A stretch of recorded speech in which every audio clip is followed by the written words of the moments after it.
80 શબ્દ ઝડપ. Ready start.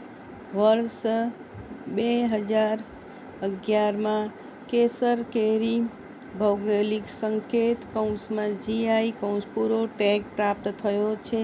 આ ટેગનો અર્થ એ છે કે આ કેરીની ગુણવત્તા અને તેની ઉત્પત્તિની વિશિષ્ટતાને સુરક્ષિત કરવામાં આવી છે, જેના કારણે કેસર કેરીની ખેતી કરતા ખેડૂતોને તેમના ઉત્પાદનોનું વધુ સારું મૂલ્ય મળતું થયું છે અને તેના બજારમાં વધુ સારી રીતે સ્પર્ધા કરી શકે છે. ગ્રાહકોને ખાતરી મળે છે કે તેઓ જે કેસર કેરી ખરીદી રહ્યા છે તે અધિકૃત છે અને તે શ્રેષ્ઠ ગુણવત્તાવાળી છે. કેસર કેરીનું વેચાણ ભારતભરમાં તો થાય જ છે. આ ઉપરાંત કેસર કેરીની નિકાસ યુરોપ, અમેરિકા અને એશિયાના ઘણા દેશોમાં પણ કરવામાં આવી રહી છે. કેસર કેરીની વધતી માંગને કારણે તેની નિકાસમાં પણ વધારો થઈ રહ્યો છે. કેસર કેરીની લોકપ્રિયતા વધવાથી ગીર પ્રદેશની આર્થિક અને સામાજિક સ્થિતિમાં પણ સુધારો જોવા મળી રહ્યો છે.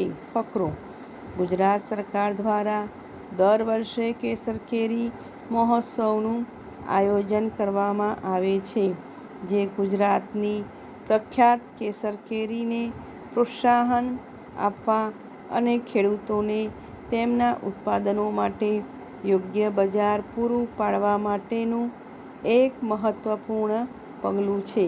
ફકર: ગુજરાતમાં ગત વર્ષે લગભગ 1,73,517 હેક્ટર વિસ્તારમાં આંબાનું વાવેતર હતું, જેનું અંદાજિત 11 લાખ મેટ્રિક ટનથી વધુ ઉત્પાદન થયું હતું. રાજ્ય સરકારના બાગાયત વિભાગ દ્વારા આંબાના ફળ પાકમાં ઘનિષ્ઠ ખેતી પદ્ધતિ અને પાક વૈવિધ્યકરણને પ્રોત્સાહન આપવામાં આવી રહ્યું છે. આ યોજના હેઠળ ખેડૂતોને આંબાના પાકની સાથે અન્ય પાકો ઉગાડીને વધુ આવક અને જમીનની ફળદ્રુપતામાં સુધારો કરવાની તક મળે છે. જો સહાયના ધોરણની વાત કરીએ તો કલમ દીઠ મહત્તમ રૂ.100 અથવા પ્રતિ કલમ થયેલ ખર્ચ બેમાંથી જે ઓછું હોય તે પ્રમાણે મહત્તમ રૂ.40,000 પ્રતિ હેક્ટર સહાય તરીકે મળવાપાત્ર છે તથા પ્રથમ વર્ષે આંતરપાક માટે અન્ય બાગાયતી પાકના ખર્ચના 50% લેખે મહત્તમ રૂ.10,000 પ્રતિ હેક્ટર સહાય મળવાપાત્ર થાય છે. આ યોજનાનો મુખ્ય હેતુ આંબાના પાકની ખેતીમાં નવીન પદ્ધતિઓ અપનાવીને ખેડૂતોની આવકમાં વધારો કરવાનો અને જમીનની ગુણવત્તામાં સુધારો કરવાનો છે.